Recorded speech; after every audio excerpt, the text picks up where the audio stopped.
मार्च महिन्याच्या सुरुवातीलाच प्रखर उष्णतेचा सामना सध्या नागरिक करत आहेत. हवामानामध्ये काही बदल होत आहेत. या संदर्भात अधिक माहिती जाणून घेण्यासाठी हवामान तज्ज्ञ आपल्या समवेत आहेत. आपण त्यांच्यासोबत चर्चा करू. सर, सध्या मार्च महिन्याच्या सुरुवातीलाच प्रखर उष्णतेचा सामना नागरिक करत आहेत. काय सध्या हवामानामधले बदल आहेत? मागील 3 ते 4 दिवसांमधून मध्ये आपण बघतोय की कोकण, मध्य महाराष्ट्र, मराठवाडा आणि विदर्भामध्ये तापमान हे सरासरीपेक्षा जास्त आहे.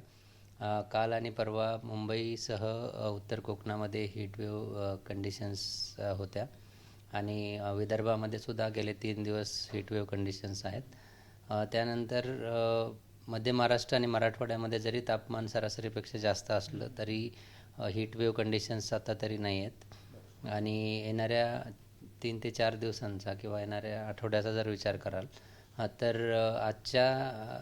आजच्या उद्याच्या दिवस उत्तर कोकण, मुंबई आणि विदर्भासाठी आपण हीटवेव्ह कंडिशन्स दिलेल्या आहेत. त्यानंतर 14, 15 आणि 16 तारखेला दक्षिण मध्य महाराष्ट्र, मराठवाडा आणि विदर्भातील बहुतांश ठिकाणी विजेच्या कडकडाटासह पाऊस पडण्याची शक्यता आहे. त्यामुळे जो तापमान आता जे वाढलेलं आहे त्यामध्ये थोडंसं 2 ते 3 डिग्री सेल्सिअसने जे वाढलेलं तापमान आहे ते कमी होण्याची शक्यता आहे. सर, पुण्यामध्ये पावसाचा काही अंदाज आहे का? सध्या तरी आपण असा काही फोरकास्ट दिलेला नाही आहे, परंतु नक्कीच 13-14 तारखेनंतर ढगाळ वातावरण असण्याची शक्यता पुण्यामध्ये आहे आणि त्यामुळं दिवसाचं तापमान जे आहे, कमाल तापमान जे आहे त्यामध्ये थोडीशी घट होण्याची शक्यता आहे. आणि पावसाचे काही जर इंडिकेशन्स असतील तर ते आपण अपडेट देऊ, पण सध्या तरी तसं दिसत नाही. सर, सध्या पावसाचं जे तुम्ही आता सांगता की 2 ते 3 दिवसामध्ये पाऊस पडण्याची शक्यता आहे, हे बदलाची कारणं काय असू शकतात?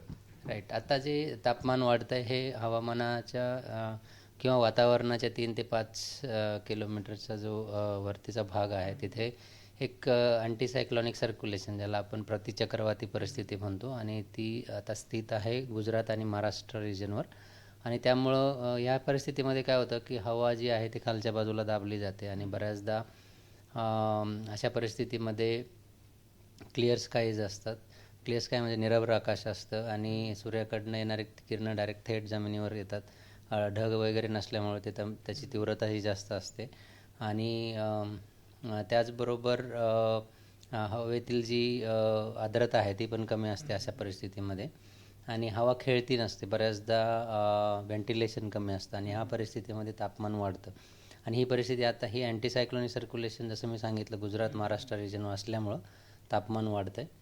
आणि मग परत आता पाऊस कसा पडाल तर पडणार आहे. तर द रिझन काय आहे त्याचं की दक्षिणेकडनं येणारे जे बाष्पयुक्त वारे आहेत त्यांचं प्रमाण आता वाढतं आहे. आणि टेम्परेचर जास्त असल्याबरोबरच जर तुमचं आर्द्रताही असेल म्हणजे वातावरणामध्ये, तर अशा वेळी उंच क्युम्युलोनिंबस ढगांची निर्मिती होऊन विजेच्या कडकडाटासह पाऊस पडण्याची शक्यता असते. आणि ती शक्यता 14 तारखेनंतर महाराष्ट्रातील बहुतांश ठिकाणी आहे. येत्या काही दिवसामध्ये राज्यातल्या काही भागांमध्ये पाऊस पडण्याची शक्यता आहे असा अंदाज हवामान खात्याच्या वतीनं वर्तवण्यात आलेला सध्या आपल्याला पाहायला मिळत आहे. कॅमेरामॅन सुशांत राऊतसोबत लक्ष्मण जाधव, टीव्ही 9 मराठी, पुणे.